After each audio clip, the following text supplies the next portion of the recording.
지혁이 힘들어하는 모습을 보고 상철이 내린 결정. 다정의 결심과 수빈의 진심을 알게 된 성재. 영란은 드디어 고성희에게 맞서는 용기를 냈습니다.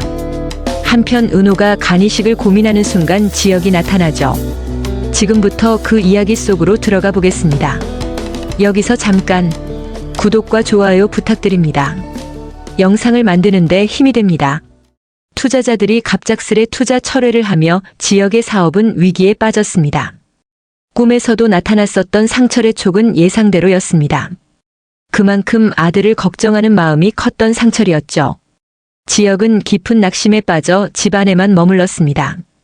세상을 다 산 사람처럼 기운 없이 있었고 상철은 그 모습을 보며 티는 안 내지만 속으로는 마음이 무너져 내렸습니다. 밥상에서 두 사람은 마주 앉았습니다.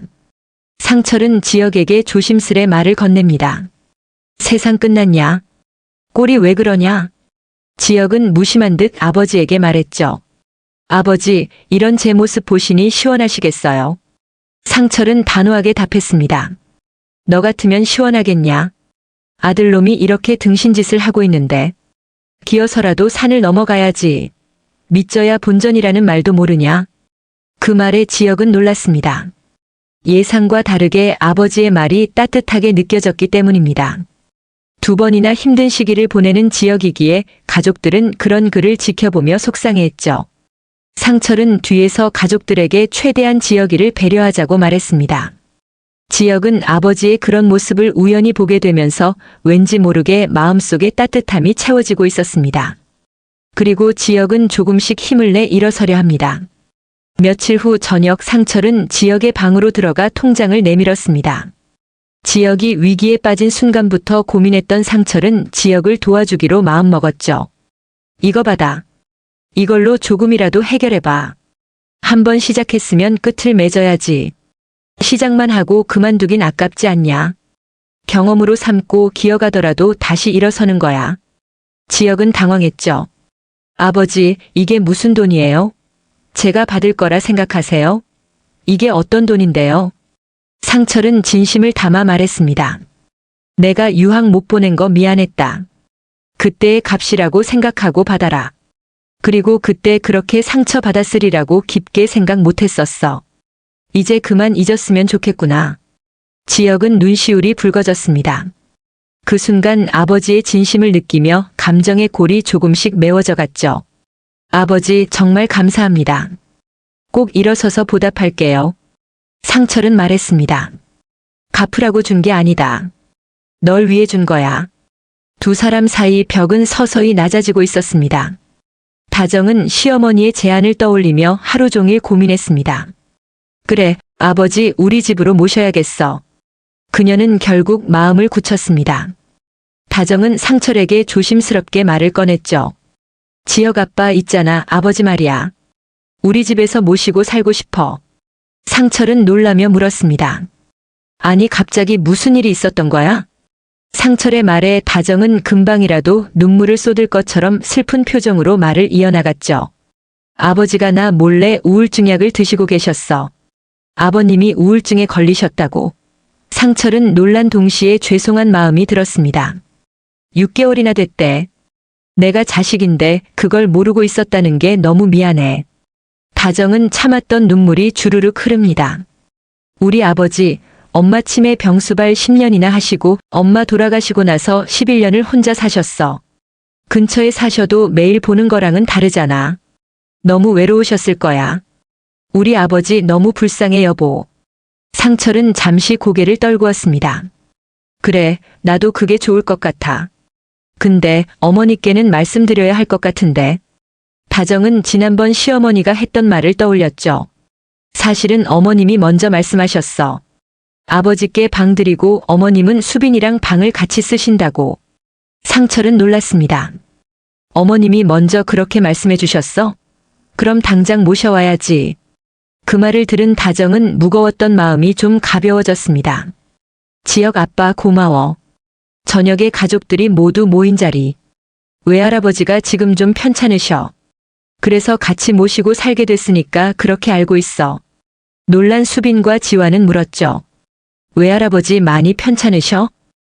다정은 솔직히 말합니다. 지금 할아버지가 우울증 약을 드시고 계셔. 그래서 혼자 계시면 안 될 것 같아서 같이 살려고 해. 오시면 그건 모른 채로 해줘. 가족들은 놀라서 서로 쳐다봅니다. 그리고 알겠다고 말하며 다짐합니다. 다음날 다정은 장수에게 찾아가 조심스레 말을 꺼냅니다. 아버지, 혼자 너무 고생하셨어요. 이제는 저랑 같이 살아요. 가족끼리 함께 있으면 금방 나아지실 거예요. 장수는 처음엔 고개를 저었습니다. 아무리 그래도 사돈이랑 한 집에 사는 건. 다정은 장수를 설득하죠. 아버지, 어머님이 먼저 말씀하셨다니까요. 지역 아빠도 모셔오자고 했어요. 이제는 제가 매일 아버지 얼굴 보고 싶어요. 그 말에 장수의 눈가가 떨렸습니다. 고맙다, 다정아. 정말 고맙다. 다정은 장수의 손을 꼭 잡아주며 눈물을 흘렸습니다. 그 시각 수빈은 공원에서 돗자리 위에 앉아 성재를 기다리고 있었죠. 성재에게 3번의 기회를 달라고 한 이후 첫 데이트였습니다. 점심시간에 나온 성재는 수빈에게 다가옵니다. 수빈은 직접 싸온 도시락을 꺼내 보이며 말했죠. 오빠, 내가 도시락 싸왔어. 이거 봐. 수빈은 만족스러운 표정을 지으며 기대합니다. 성재는 믿기지 않다는 듯한 표정으로 수빈에게 말하죠. 이걸 다 너가 만들었다고. 에이, 어머니가 싸주셨겠지. 수빈은 억울해하며 반박했습니다. 아니야. 내가 다 쌌다니까. 엄마는 이렇게 싸줄 시간이 없어. 도시락을 한입 베어 물고 있던 성재에게 회사에서 급한 전화가 왔습니다. 옆에서 통화 내용을 듣는 순간 어쩔 수 없이 바로 자리를 떠야 한다는 것을 직감했죠. 수빈은 속상함에 뒤돌아 눈물을 훔쳤습니다. 통화를 마친 성재가 수빈을 보며 물었습니다. 혹시 울었어? 수빈은 부인하지만 재차 묻는 성재에게 마음을 털어놓았습니다. 내가 정성껏 싸온 도시락인데 제대로 먹지도 못하고 오빠는 다시 들어가게 생겼잖아. 3번밖에 기회가 없는데 첫 번째가 이렇게 날아가서 너무 속상해. 그 말을 들은 성재는 미안해하지만 급한 일이라 자리를 떠났습니다. 수빈은 쓸쓸하게 혼자 남아 속상해했죠. 왜 나는 성재 오빠를 좋아하게 됐을까? 하지만 수빈의 성재를 좋아하는 마음은 놓을 수가 없습니다. 회사에 들어가 급하게 일을 처리한 후 성재는 수빈이 싸준 도시락과 눈물 흘렸던 순간을 떠올렸습니다. 그리고 신발 매장에서 수빈의 예상 밖의 책임감 있는 모습들과 자신에게 했던 말들을 떠올리며 지금까지 수빈을 너무 어리게만 본 것 같다는 생각이 문득 스쳤습니다. 그리고 성재는 전화했죠. 수빈아, 아까는 미안했어. 같이 저녁 먹을래? 풀이 죽어서 방에 있던 수빈은 성재의 전화에 화색이 돌며 저녁 데이트를 기대했습니다. 수빈이 자꾸만 신경 쓰이는 성재. 어느새 성재의 마음에도 수빈이 스며들고 있었습니다. 한편 고성희의 차량에 위치 추적기를 붙인 이후로 영란은 엄마의 동선을 확인하며 자유를 누렸습니다. 영란은 지완과 공원에서 아이스크림을 먹으며 행복한 순간을 나눴죠. 오빠, 나 이거 진짜 오랜만에 먹어봐. 아, 너무 맛있어 진짜. 아이스크림 하나에도 웃음을 터뜨리는 영라. 영란은 소소한 순간들을 무척 좋아했습니다. 지완은 그런 영라를 바라보며 흐뭇해하지만 한편으로 걱정이 되었죠. 영라야, 그런데 계속 이렇게 금지 음식들 먹어도 괜찮겠어? 살찌잖아. 지금은 살 붙어도 엄마가 뭐라 안 할걸? 이상호 씨가 있잖아. 그 말에 지완의 표정이 굳었죠. 그 남자 계속 만날 거야? 그건 아니야, 나도 답답해. 지완은 분위기를 바꾸려 했습니다. 스트레스엔 노래방이 최고야. 영란은 지완의 말에 눈빛이 반짝였습니다. 둘은 노래방에서 신나게 노래를 부르며 잠시나마 모든 걸 잊었습니다. 하지만 지완이 휴대폰을 보며 놀랐습니다. 야, 큰일 났다. 사모님 위치가 여기 근처야. 둘은 황급히 작업실로 뛰었고 간발의 차로 성희보다 먼저 도착했죠. 진짜 심장 멎는 줄 알았어. 고성희는 왠지 모르게 영라가 의심스러운 부분이 있었지만 심증만 있고 물증은 없기에 돌아갔습니다. 그날 이후 영라는 결심했습니다. 어떻게 하면 이상우와의 결혼을 막을지 고민하죠. 영라는 고성희의 위치를 추적해 미행해 보기로 합니다. 엄마의 틈을 찾아야겠어. 며칠 뒤 엄마를 미행하던 영란은 병원에서 휠체어에 탄 우진을 보게 됩니다. 우진의 몸 상태가 너무 안 좋아져 고성이가 우진을 데리고 병원으로 온 상황이었죠. 오빠가 왜 여기에 있어? 아파 보이잖아. 지환도 놀랐죠. 사모님이잖아. 근데 영나야, 너희 오빠 아니야? 해외에 있다며? 그러니까 말이야. 영나는 지난번 갑작스레 우진이 집에 왔었을 때를 떠올리며 퍼즐을 맞춰가기 시작합니다. 그날 밤 영나는 엄마에게 물었습니다. 엄마, 우진 오빠 잘 지내요? 성희는 놀라며 눈을 피했습니다. 잘 지내겠지. 근데 왜 갑자기 그 얘기를 하는 거야? 그 말을 듣고 영나는 성희가 거짓말을 왜 하는지 의도를 알고 싶었죠. 평소 같으면 엄마의 말에 거역하는 일이 없었지만 그 사람과의 결혼이 정말 하기 싫었던 영나는 왠지 모르게 용기가 생겼습니다. 영나는 성희의 눈을 똑바로 보며 말하죠. 저 낮에 병원에서 우진 오빠랑 같이 있는 거 봤어요. 오빠 많이 아파 보였어요. 그 말에 성희의 얼굴이 굳었습니다. 그걸 어떻게 해? 엄마 왜 숨겼어요? 아픈 걸 가족이 모르게 왜 한 거예요? 성희는 마침내 입을 열었죠. 그건 네 아빠 때문이야. 장차 회사를 물려받을 사람이 약해 빠진 몸을 가졌다고 생각하면 절대 물려주지 않을 거야. 게다가 성재는 회사에 관심도 없잖니. 그래서 비밀로 한 거야. 영나야, 나중을 위해서는 너도 입 다물고 있어야 해, 알겠니?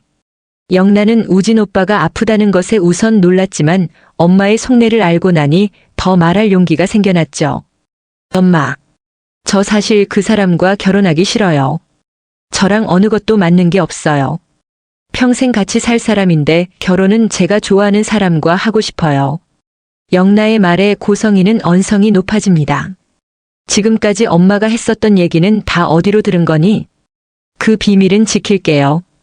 대신 이번 결혼은 없던 일로 해주세요. 영나는 물러서지 않았습니다. 그녀의 눈빛에서 자기 자신을 본 고성이는 속으로 놀랐습니다. 영나의 결심이 굳어 보여 한 발짝 물러나기로 합니다. 그 사람이 그렇게 마음에 안 들었던 거니? 그래, 너 뜻대로 하자. 대신 비밀은 꼭 지켜야 한다. 영나는 우진 오빠의 일은 마음에 걸렸지만 처음으로 엄마의 눈치를 보지 않고 자신의 뜻대로 된 것에 희열감을 느꼈습니다. 경찰서에서 DNA 일치 소식을 들은 은호. 마주한 사람은 놀랍게도 고성희였습니다. 은호는 실신한 고성희를 데리고 병원에 갔죠. 고성희가 깨어날 때까지 옆에 있는 은호는 그동안 나눴던 대화들을 떠올리며 눈물을 흘렸습니다. 얼마 후 깨어난 고성희. 이게 무슨 일이에요? 은호 씨가 내 잃어버린 딸이라니. 저도 놀랐어요. 이 사장님이실 줄은 몰랐어요. 두 사람은 병원 테라스에서 마주 앉았습니다. 이렇게 잘 커줘서 고마워, 은호야. 난 널 하루도 잊은 적이 없었어. 은호의 눈가가 젖었습니다. 이렇게 만났잖아요. 찾아줘서 고마워요. 그 순간 성희의 표정이 스치듯 어두워졌습니다. 은호야, 너에겐 쌍둥이 남동생이 있단다. 전에도 말한 적 있었을 거야. 그 녀석이 지금 많이 아픈 상태야. 이렇게 너를 보니 그 녀석이 갑자기 생각이 나지 뭐야. 널 찾았다고 하면 좋아할 텐데. 그래요? 저도 만나보고 싶어요. 근데 어디가 아픈데요? 덫에 걸려 들어온 은호를 보며 성희는 속으로 좋아하죠. 간이 너무 안 좋아. 이번에 수술 못하면 정말 위험해. 그 사정을 들은 은호는 마음 아파합니다. 며칠 뒤 카페에서 다시 만난 두 사람. 지난번에 우리 서로 놀라서 경황이 없었지. 제대로 대화하려고 만나자고 했어. 고성희의 속내를 전혀 모르는 은호는 친절히 대답을 합니다. 한참 대화 중 성희에게 갑자기 전화가 걸려옵니다. 뭐라고요? 공여자가 취소됐다고요? 전화를 끊은 뒤 은호를 향해 말했습니다. 은호야, 미안한데 어떡하지? 공여자가 갑자기 취소를 했다는데. 지금 바로 병원에 가봐야 할 것 같아. 다시 연락할게. 고성희는 가버리고 남겨진 은호의 마음엔 불안이 일렁였죠. 내 쌍둥이가 그렇게 위급하다면 내가 해줄 수 있는 게 있을까? 사무실로 돌아온 은호는 친구 수정에게 털어놓았습니다. 나 이식이라도 해줘야 할까? 너무 고민돼, 수정아. 수정은 놀랐습니다. 은호야. 아무리 그래도 안 돼. 너까지 잘못되면 어떡해. 키워주신 부모님을 생각해야지. 이 사실을 알면 통곡하실 거야. 그때 문이 열리며 지혁이 들어왔습니다. 서류 정리를 하러 온 지혁이 인사를 하려다 우연히 듣게 되었죠. 그게 무슨 소리야, 지은호? 은호는 놀라며 돌아봤죠. 선배 언제 왔어요? 지혁은 단호했습니다. 그 이사장님, 너 친엄마 맞아? 너무 이상하지 않아? 만나자마자 간이식 얘기라니. 선배 그렇게 말하지 말아요. 그분 내 친엄마예요. 그래도 난 그분 속내가 수상해. 지은호, 나는 널 지켜야겠어. 그날 밤 은호는 생각합니다. 그래, 이건 나 혼자 결정할 일이 아니야. 하지만 피는 물보다 진하잖아. 한편 고성이는 속으로 미소 지었습니다. 이제 거의 다 왔어. 하지만 은호를 지키려는 사람이 있었습니다. 이번 화는 가족 간의 오해와 화해, 사랑과 갈등이 교차하는 순간들이었습니다. 지혁과 상철은 서로를 오해했지만 결국 아버지의 따뜻한 마음이 지혁에게 힘을 주었고, 다정과 장수는 가족의 소중함을 깨닫고 함께하기로 했으며, 성재와 수빈은 짧지만 애틋한 첫 만남 속에서 서로 마음을 열어갔습니다. 영란은 엄마 고성희와 대립하며 숨겨진 비밀에 다가섰고, 은호는 간 이식이라는 무거운 결정 앞에서 깊은 고민에 빠졌지만 지혁이 은호를 지키려 하죠. 서로 상처 입고도 조금씩 서로를 이해하고 받아들이려 하는 이들의 이야기가 앞으로 어떻게 펼쳐질지 기대가 됩니다. 오늘 준비한 영상은 여기까지입니다. 영상이 좋으셨다면 구독, 좋아요 부탁드립니다. 지금까지 시청해주셔서 감사합니다.